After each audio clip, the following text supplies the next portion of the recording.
and welcome to the Yellow Chair Collective. We are a psychotherapy practice based in Los Angeles. My name is Jack Lam. I use they, them pronouns, and I am an outreach coordinator as well as an associate therapist here at Yellow Chair. So since we're focusing this season on relationships, we could not go without making an episode about couples therapy, and if it's really all about communication. Because I think we hear it a lot, right? That people have trouble communicating in their relationships. And I've always really wondered, is it really all just about communication?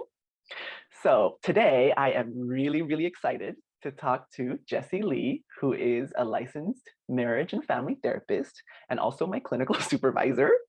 Um, she is going to talk to us about her experiences of being a couples therapist, becoming a couples therapist, and the kind of work that she does and that maybe even couples can expect, to see be done in a couples therapy context. So welcome, Jessie, and thank you for being here today. Hi, Jack. Hi, everyone. Thanks for having me. Of course. So maybe we can start with telling us a little bit about, who you are and maybe how you came into the work of couples therapy. Hi, so yeah, I am a clinical supervisor and couples therapy at Yellow Chair, and couples work has always been one of my main interests. And in the past 10 years of my career, I have been able to work at many different settings and different populations, different mental health needs, and couples therapy remains to be one of my main interests. Okay. So yes, I do remember us talking about kind of how you've worked for many years in different settings and different clienteles, but you've been doing mainly couples therapy and only couples therapy in the past 2 years. Yes. What kind of changed for you in that you wanted to specifically focus on just couples, or like what drew you to this work specifically? Um, I think couples work is very fascinating. You're working with two people in the room rather than just one. It's more challenging, but I think the work is very rewarding. Mhm. Yeah, I think that's the one thing that I think about, right, in terms of a couples therapy session, is how different the dynamic is when you have two people in the room versus just you and the client as a therapist, right? And I guess when you think about it being rewarding, is there something that like you come from or that you feel like is specifically rewarding for you? I mean, I'm kind of curious where this interest started, right? Like doing couples work. Mhm. Yeah, to share a little bit like of my personal story, where the interest started. I've always wanted to be a therapist, but then I guess like the interest in couples work kind of started in high school. I had these two friends that I have been friends since high school, and they started dating in high school, and they would always argue, and like because we hang out a lot, so they would always argue in front of me, and I would just find that kind of like miscommunication very fascinating. um yeah, and then one point they just started turn to me and ask like, Jessie, what do you think? Who's right, who's wrong? And that kind of became a thing. So whenever they would have an argument, it would be either in person or through the phone, would have a mini session, and I would hear from sides and to get both perspectives and help them clarify things so they can understand each other better, and also point out some of things that I see, like strengths and weaknesses in terms of the communication. And Mhm. that lasted a while, and obviously I didn't have the training and the skills back then, so they kept arguing and we kept having mini sessions. This is very interesting, like, maybe I can do this for work. Okay, that's really funny that it started with your friends fighting and you being in the middle of it. Mhm. And as you said, like maybe you didn't have the tools or the knowledge for doing that work then, but how did it kind of happen that you were usually in between or started doing like this mediation between your friends? Um, I guess because we like I knew both like equally well, and they trusted me enough Mm. to uh kind of seek out my thoughts and feelings on what's going on. So yeah, and yeah, that started it. Okay. Okay. Yeah, and I think that's what I think of sometimes when I think about couples therapy, as well as, what I've heard of people's fears of couples therapy is that, oh, you're bringing in this third person to just kind of tell me I'm wrong, or I want to bring in this third person to tell my partner they're wrong, right? Because it's kind of a lot of the times it feels like when it comes to conflict, it's like this who's right and who should we go with, right? Whose decision should we kind of follow? Mhm. And you've kind of mentioned that, when couples therapy comes to mind, it feels like conflict, right? Like it's always like, oh, there's a conflict, so we need to go to couples therapy. So I'm kind of curious, right? Like in terms of what you've seen as some of the common, reasons or challenges that people come to you for when they come for couples therapy. Yeah, so it's not all about the conflicts. Different couples come in with different needs. For example, premarital counseling is for couples who are, ready to get into the next chapter of their life, and so they come in and kind of talk about what are the expectations. Did it change, from being like boyfriend girlfriends to, husbands and wives? So that they can talk about that part, and also kind of set some ground rules, so they can clearly understand what the other person's boundary is, what not to do, what to do. And also, it's a safe space for couples who are getting married to talk about some quite sensitive topics, such as like finance, are they going to have children, how many, how to discipline, about how like they will interact with in-laws, how frequent. So these will be like some of the topics that we discuss in premarital counseling in a safe space. Okay. Yeah, and I think of kind of, I guess when I think about couples therapy and when you mentioned like conflict and different needs, I think about like, oh, is the goal to like keep a relationship together, or is the goal to figure out like what each person wants and what if it's different? I think there's also that fear of like, oh, is this really going to help my relationship, or is it going to not, right? Is it going to fall apart after I start couples therapy? Yes. Yeah, that's a great point. Actually, like in one of the housekeeping things that I talk to couples in the first intake session is that yes, couples therapy, there are all the benefits, improve communication, strengthen relationship, but there's also the risk. Because some couples through couples therapy, they might find out, this is not working. We have tried, we have put in effort. So like it's not the best idea for us to stay together. So I think like that goes back to earlier when I talked about different couples have different needs for couples therapy, because I have worked with couples who were at the end stage of their relationship. They came in and utilized the space to kind of reflect on like this chapter of their lives and what they have learned as an individual, and also as a partner in a relationship. Then they can kind of have some closure with each other, with the relationship, and they can go on their separate ways. Wow, that must be also really emotional to sit through. I imagine being in couples therapy just to figure out how to separate. I never even thought about that because, like I think with most people, when I think about couples therapy, it's like, oh, how do we stay together, not how do we go our separate ways. Mhm. Yeah. And, I think one of the things that I think of is it sounds like, you've done couples therapy for a lot of people in very different stages of their relationship, right? Like what you've mentioned premarital counseling, you've mentioned separation. And I wonder, like, when do you think is a good time for couples to start couples counseling or to start considering couples counseling? Mm, yeah, that's a very good question.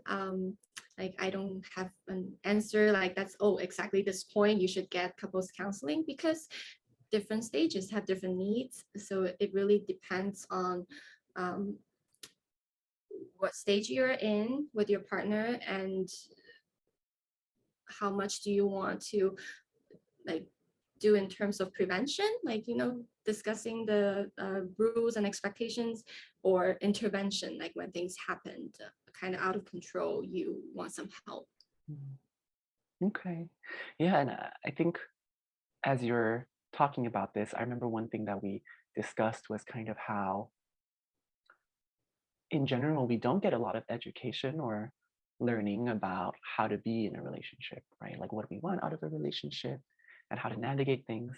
And one of the things actually that comes to mind for me right now is thinking about, even in my individual therapy sessions, I hear a lot of discussion or questioning of whether a relationship is healthy or unhealthy.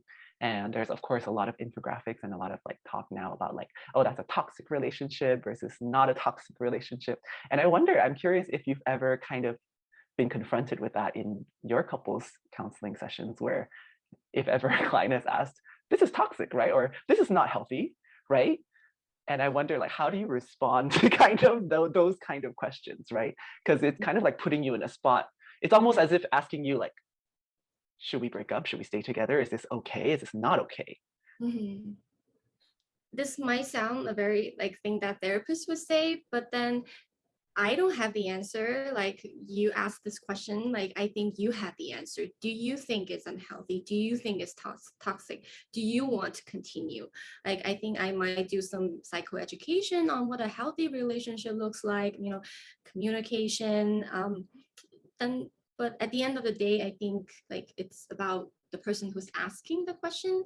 And I think kind of going back to them and explore a little bit more, because the couples therapy is not about me, it's about this couple. So what does this person who's asking the question think, and then what does the partner who's sitting there listening to this question think? So I think that process is more meaningful than just me saying like it's a toxic relationship, it's a healthy relationship. So yeah, I don't know if that answered your question. No, no, that really does. Because I think what you've highlighted is how personal, right? Like what a healthy or unhealthy relationship is. And it's almost as if, like, as you said, right, there's some baselines of what a healthy relationship is, right? You can talk about that, but seems like beyond that, it's more so like, well, what do they think? The people in the relationship think. Yes. And that's such a valuable experience to be able to have a space to reflect on that, because I think of how binary sometimes, right? Like people think of healthy versus unhealthy relationships, right? I've seen a lot of infographics where they're like, oh, healthy relationship means this, and unhealthy relationship means this, right? And that really gets confusing because, sometimes I see these infographics about like, oh, if your partner is ignoring you or if your partner doesn't know how to validate your feelings, that's unhealthy. And I'm like, oh, I, that I think it gets that question, right, for people's heads. I've definitely seen a lot of my clients come to me too to be like, I know I like these things about them, but there's also these like red flags, right? Like we talk about that a lot recently. So it's kind of like, oh, do I stay? Do I go? I feel like maybe this is unhealthy because I've heard that this is unhealthy. Mhm. Yeah, there is so much information out there about these topics, and I'm not saying those informations like all wrong. It's more like you really have to, you know, take it as a reference. Like, oh, these are the information, but how does it apply to me and who I am and who my partner is, and really to like because it's very personal, like you said. Don't just look at something on TikTok and then, oh, this the definition of toxic relationship. Right.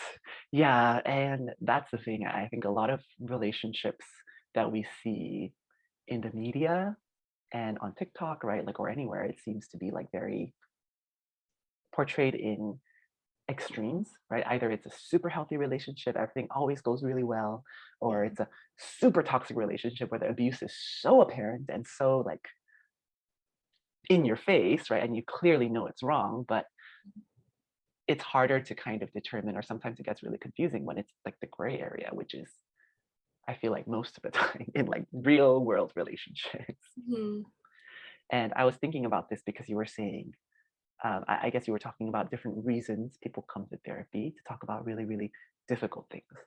Mhm. right?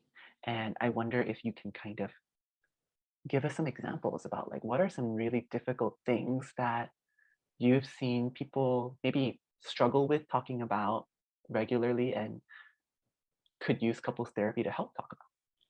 There have been so many difficult sessions, but I think one uh, case I can share is this couple came in to kind of need help on managing the aftermath of infidelity. And because they came into therapy pretty soon after that, so everything, all the emotions were still very raw, like the pain, the guilt, the betrayal. So even through the screen, I could feel like how painful it was for this couple who like loved each other very, very much. So it took some time, a lot of courage, a lot of effort to get to a place. I wouldn't say like to move on, and it's also unrealistic to say like, oh, go back to like before this thing happened. Mhm. It's more like getting to a place to have a sense of hope that this will not be forever. This is temporary. With the work that we're putting into each other, that you know, there's hope. Mm. Wow. And as you're talking about that case specifically, I think there's so much messaging about what it means for a person if they stay with someone who has been unfaithful and to really sit in a session with someone who loves and for two people who love each other and find out what it means and how to move forward, how to kind of grow or change this relationship Mhm. feels so difficult. Yeah, yeah, that's why I said like it took them a lot of courage, like Yeah. to do the work, to you know, I'm sure those like 15 minutes, 1 hour sessions felt forever to both of them, but they did it. They really stay there, and listen to each other and be vulnerable, be open with each other. Yeah.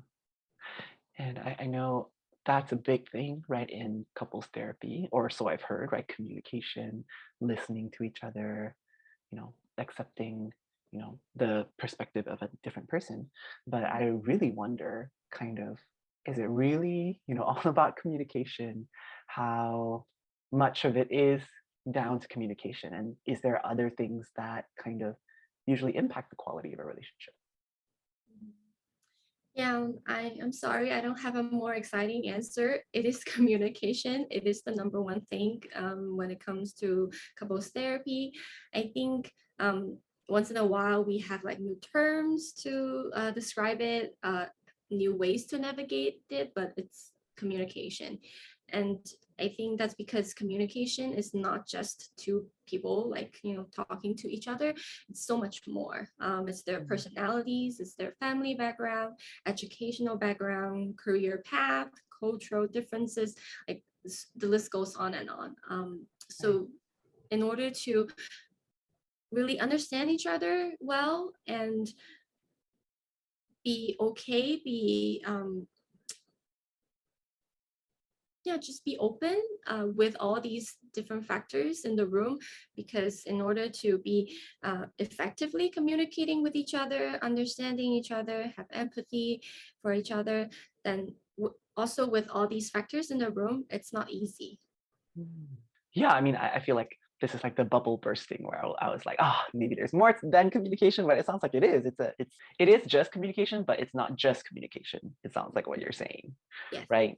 And communication encapsulates, involves so many things.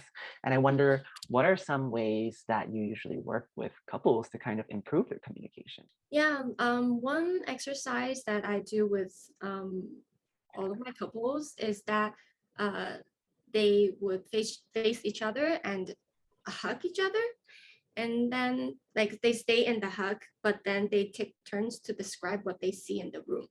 So this person can see the door, the window, and then the other person can see the light, you know, whatever on their side.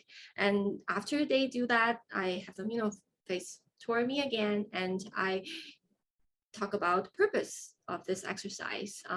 It's to help the couple just feel it, see it, that even they're in the same room and so intimate, like holding each other, they see different things. Because they see different things, the only way to find out is to actively listen to each other. That's the only way to find out.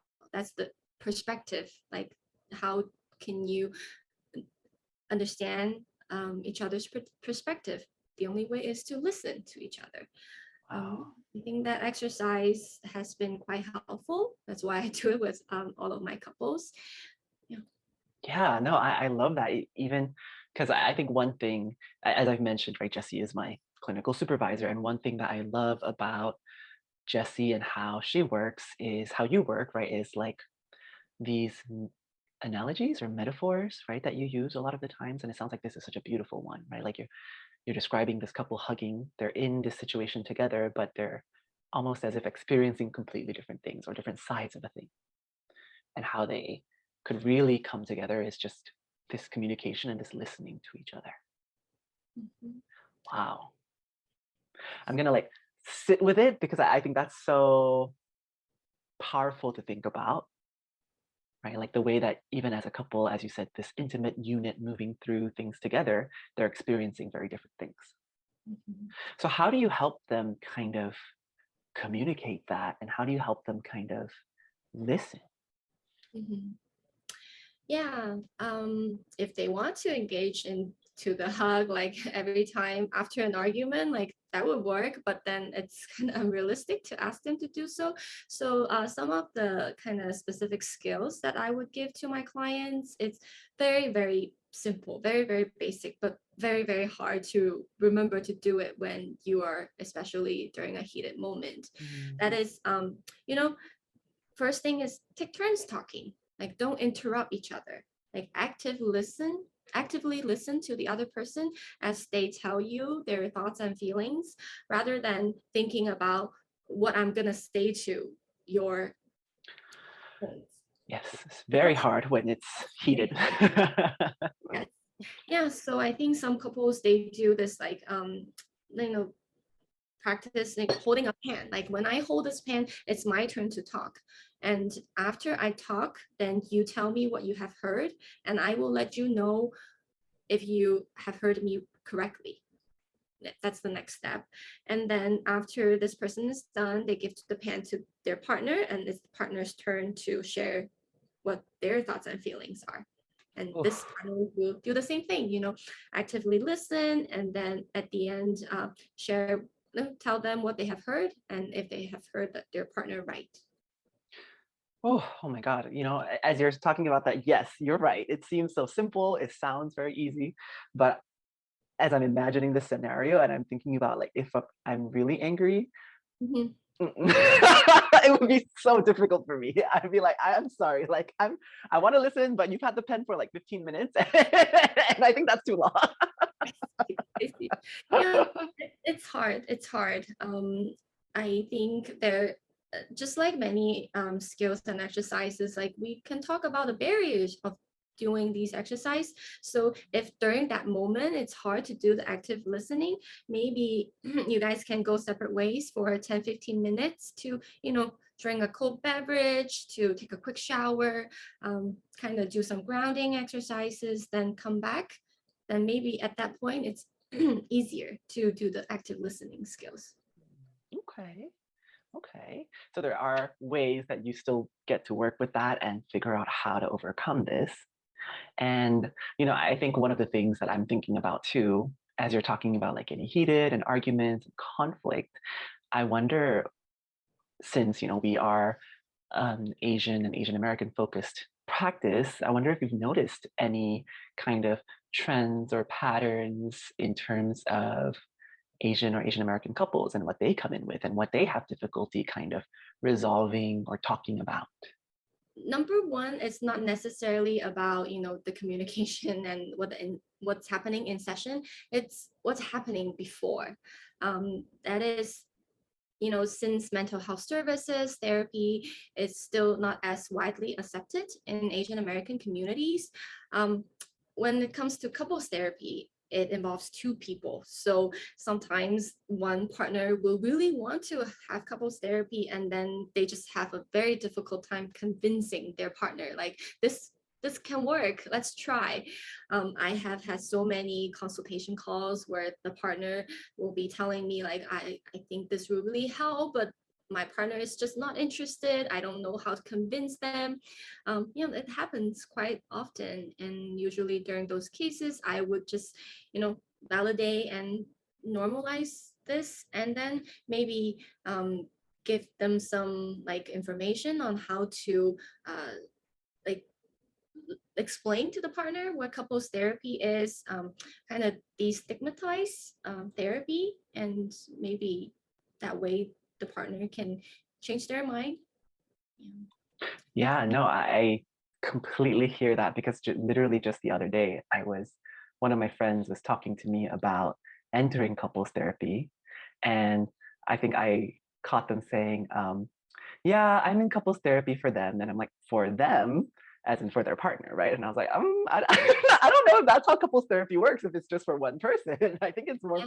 I mean, I'm under the impression it's like it's for the relationship, right? Like, how can you do couples therapy if there's no buy-in from both parties? Yeah.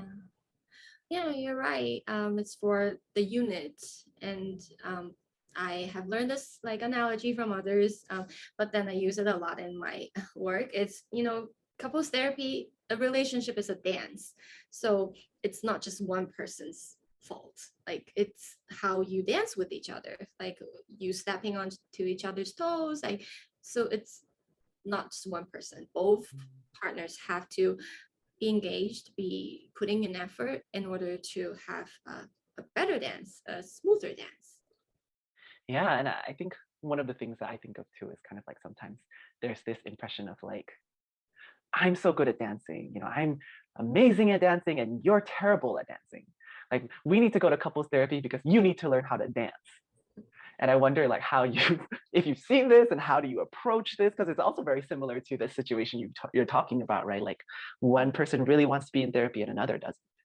Yeah, it, I think that because that happens like Mhm. quite often. Um, I would approach this in a way that, yes, you might be really good at dancing, but what does your partner think?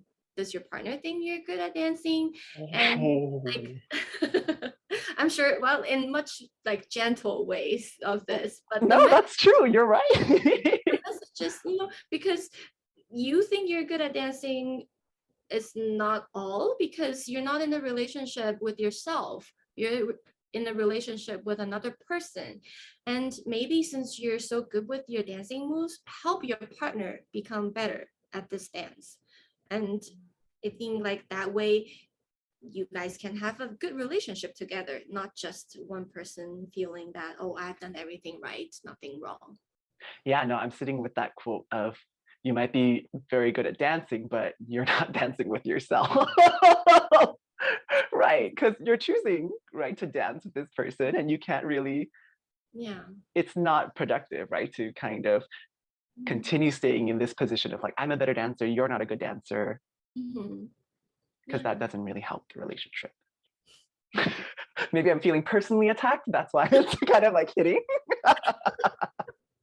But going back, I think to like Asian and Asian American couples kind of seeking therapy. So one of the things you've mentioned as a barrier, maybe like stigma or one party being more interested than another. Mhm. But once maybe they do start therapy, right, or they are in the room, what are some things that I guess you've seen in terms of common Yeah. challenges, issues, or topics that they address? Yeah. Yeah. So the second challenge I was thinking about talking is that it's not exclusive um, for Asian Americans in couples therapy, Hmm. but because of the immigration history, experiences, assimilation, acculturation, racism, like the list goes on and on. all these things add an extra layer of complexity to this challenge. And that is in all couples work, I try to implement this part where each partner will reflect and process about what their thoughts and feelings are on their parents' relationship or any like significant adults in their lives relationship. Because inevitably what we see growing up, like happening around us, have a significant impact on who we are as an individual and who we are as a partner in a relationship.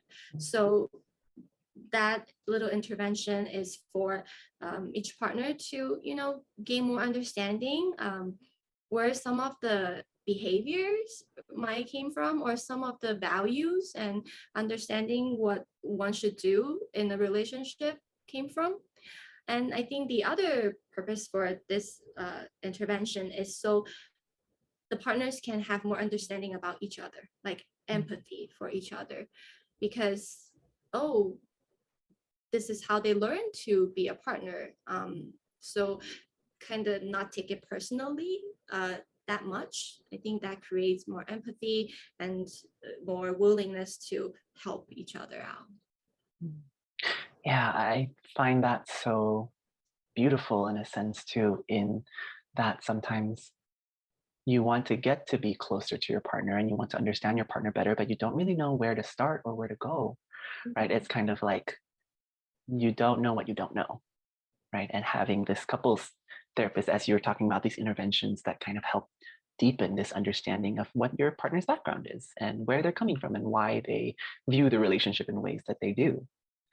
And that kind of brings me to another question that I feel like is very common, and this may be a little bit of a curveball, but it's this feeling that I've heard a lot of my friends who are in relationships kind of describe of like bumping up against the wall of like, oh, I feel like, there's not as much excitement anymore in our relationship. I don't feel, everything feels very routine. It feels very like dull. I don't know if this is supposed to be what it's supposed to feel like, right? I don't even know if I feel love. It's more so they're just there, right? And maybe there's this longing for like, oh, I wish things were back where they were when we used to feel so much desire and excitement and passion and even sexual attraction to each other, right? All of that is now gone. So I guess I'm wondering, is this something that you see a lot? And also like, what kind of remedies or how would you kind of go about working with this issue? Yeah, it's very common amongst couples because there's the kind of infatuation honeymoon period when two people fall in love and they just want to please each other. They want to spend a lot of time and effort on each other. But then as the relationship kind of continues, that fire kind of would die down a little bit by a little bit, and then to a point things are just like dull. But then like I try to explain to couples like it's a natural progression, like for a relationship, but it's not like the end of the relationship. It's you might have to do more things for each other, like put in more effort. Things are not as naturally like done anymore. It's more like with intention, like I am going to do this act of service for my partner, quality time. So it's a lot of effort that can be put in to make the relationship, meaningful, exciting again. Yeah. And I think that's where it gets hard in the sense of like, it didn't used to feel like so much effort before. And it seems like now, as you're talking about being intentional, it seems like, oh, now we have to plan things or schedule things or talk about things very deliberately. Whereas maybe there used to be this spontaneity, this excitement, this inherent almost motivation, intrinsic motivation, right? To want to do things for your partner. And so it's a natural progression for a relationship to need more work, need more effort.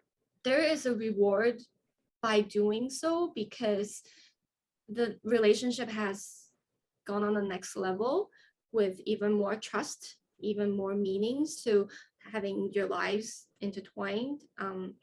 That's not necessarily the thing when a couple is in the honeymoon stage. It's just like everything is just like so bubbly, everything's like, hearts and flowers, but then this doesn't last forever. The natural progression to the next stage is to be more, filled with meanings, filled with trust. You can rely on each other on important things. Um, yeah.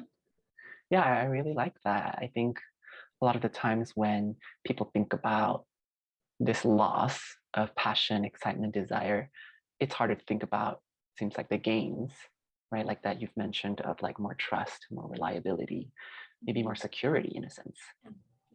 And Oh, I wouldn't say it's a loss. It's kind of level up.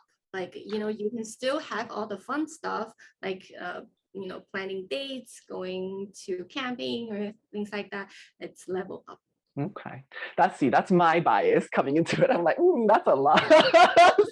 I'm like, at that point, it's time to start a new one. But you're right?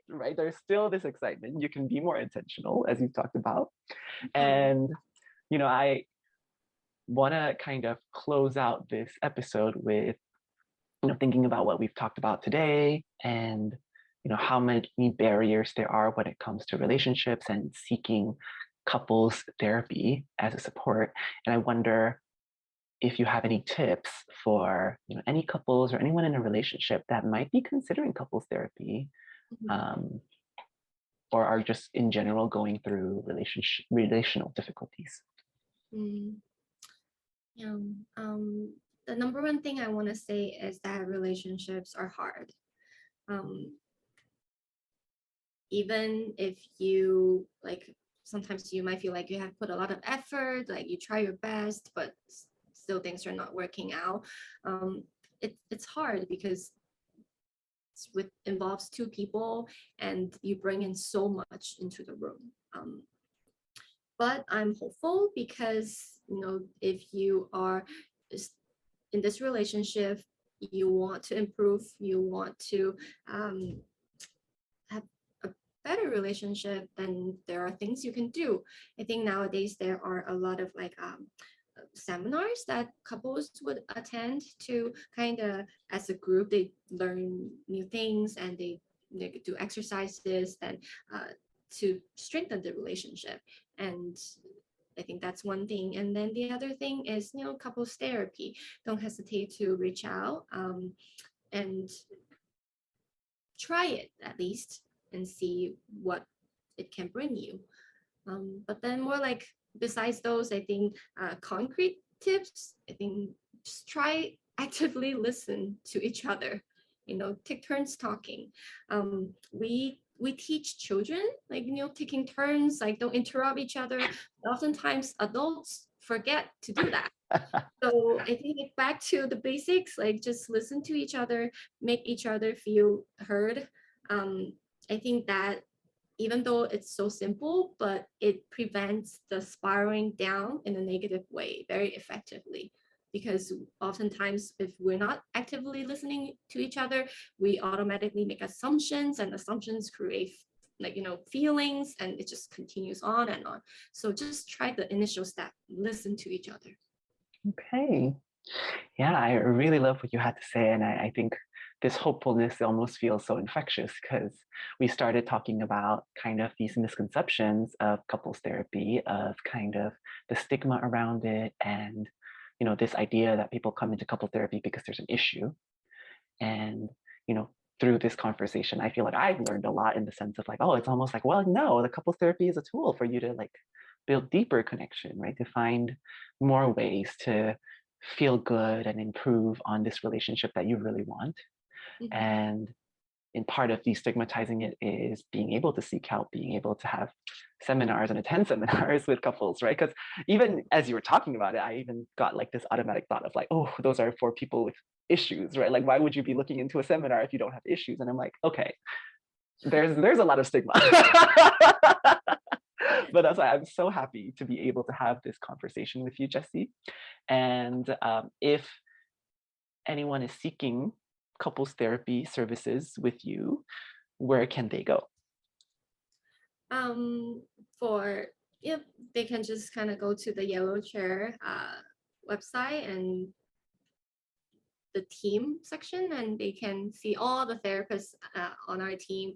That some provide couples therapy, some don't. Yeah, they can just access it through the website. Okay. Well, thank you so much for taking your time and sharing your wisdom with us here today. And yeah, I hope we all have better relationships on the horizon.